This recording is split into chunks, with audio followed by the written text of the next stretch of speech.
Tune in for a tale, words that set sail. Digital Splendor, literature illuminated. You know, most of us think we know Alice in Wonderland. We've got that classic animated movie in our heads. But the book that Lewis Carroll actually wrote, that's something else entirely. It's weirder, it's more unsettling, and frankly, it's way more radical. So today, we're going to dive into why this isn't just some cute children's story, but a wild journey that takes a sledgehammer to the very idea of reality itself. And you gotta love how the whole thing starts. Alice is sitting there, totally bored, thinking this very thought. It's just perfect irony, right? Because she's about to be dropped into a world that is nothing but one bizarre, nonsensical conversation after another. And really, that's the whole key to understanding this. Alice in Wonderland isn't just a whimsical fairy tale. It's a deliberate takedown of the world as we know it. It's a place where logic just completely shatters, words don't mean what you think they mean, and everything a proper Victorian kid believes in gets flipped right on its head. So this complete deconstruction of reality all begins with a fall. And I don't just mean falling down a hole. I mean falling away from every single thing that's normal and predictable. She's falling into a world that has absolutely no rules.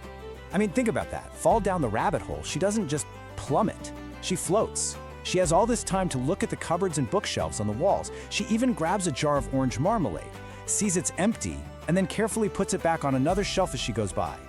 Right from moment one, we know that basic things like gravity and time, yeah, they don't apply here. So once the rules of the outside world are gone, where does the story go next? It turns inward. And the very first thing to start crumbling is Alice's own sense of who she is. This is the puzzle of identity. In Wonderland, Alice's own body is just not reliable anymore. One minute, a drink makes her tiny. The next, a piece of cake makes her a 9-foot-tall giant. A fan almost makes her vanish completely. Even when she finds that mushroom that's supposed to give her control, it just leads to more dizzying, chaotic changes. Her physical self is totally unstable. And this is a really big point, isn't it? We depend on our bodies being, well, our bodies, to know who we are. So if you can't trust your own size, your own shape, your own memories, who are you, really? That's the terrifying question Wonderland keeps asking Alice. And this isn't just about her body. It's a full-on existential crisis. Her mind starts to fail her. She seriously wonders if she's been body-swapped with one of her friends.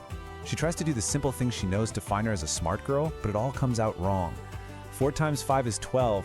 London is the capital of Paris. The little poems she memorized get twisted into bizarre nursery rhymes about crocodiles. It's like her entire internal hard drive is corrupted. All of this confusion is summed up in this one incredible line she says to the caterpillar. He just asks her, "Who are you?" And her answer is one of the most haunting in all of literature. She's lost the very foundation of who she is. Okay, so if your very sense of self is shattered, what's the next thing to go? Well, it's the main tool we all use to understand and talk about our world: language. And that brings us to the total madness of language in Wonderland. And there is no better example of this than the Mad Tea Party. Oh man, when Alice says something simple and logical like, "I mean what I say," the Hatter just tears it apart. He twists it into this pointless logic puzzle. This isn't a real conversation, it's like an anti-conversation. The whole point is to use words to confuse, not to communicate. The whole scene, and maybe the whole book, is perfectly captured in the Hatter's infamous riddle. It sounds like a normal question, right? It sounds like it should have a clever answer. But here's the punchline. There is no answer. Carroll himself said he never intended it to have one. The whole point of the riddle is that it's pointless. It's a question that only pretends to be a question, which is just a perfect symbol for a world where trying to find meaning is a total waste of time. And this breakdown of language is happening all over the place. Words are so slippery here. When the mouse says he'll tell a long and sad tale, Alice can only imagine his literal tale. T-A-L-E becomes T-A-I-L. And the Griffin explains that classes are called lessons because the hours lessen. In Wonderland, puns aren't jokes, they're literally how logic works.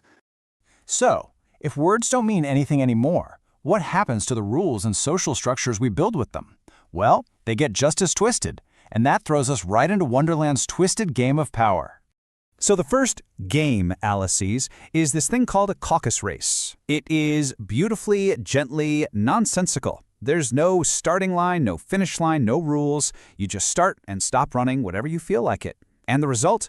Everybody has won, and all must have prizes. It's a picture of harmless, totally absurd democracy.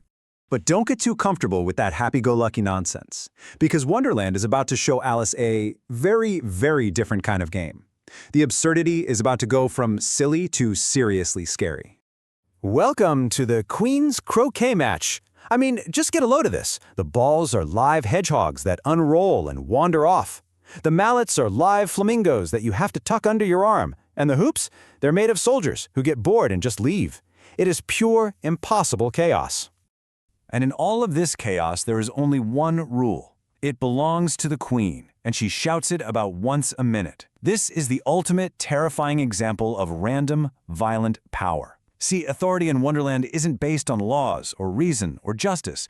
It's based on whatever the furious Queen wants in that exact second. So let's pull all this together. After all this time, more than 150 years, why are we still so fascinated by this story? What is Wonderland's enduring riddle for us? Well, throughout her whole journey, Alice has had to watch as every single pillar of her predictable, orderly world gets demolished. She learns that your identity isn't stable, that language is just a trap, and that rules and power can be completely and utterly random. And here's the final, brilliant twist. Wonderland isn't really an escape from our world. It's more like a funhouse mirror held up to it. It just takes all the little illogical arguments, the pointless rules, and the abuses of power that we see in our own lives, and it cranks the dial all the way up to 11. And that's the question the book leaves us with, isn't it?